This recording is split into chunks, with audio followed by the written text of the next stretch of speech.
KEAT started with rupees 5,000, equivalent to 100 US dollars, way back in 1992 and has now spread over 450 acres of land with 1.2 million square meters of built up area. With 25 schools of different streams, including a medical college and 2,000 bedded attached multi-specialty hospital, it is now 25,000 students from all across the country and abroad.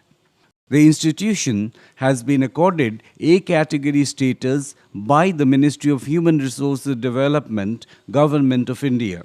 It has become members of many prestigious national and international educational bodies and tied up with 120 universities, institutions, corporates across the globe for various research and collaborative activities and programs.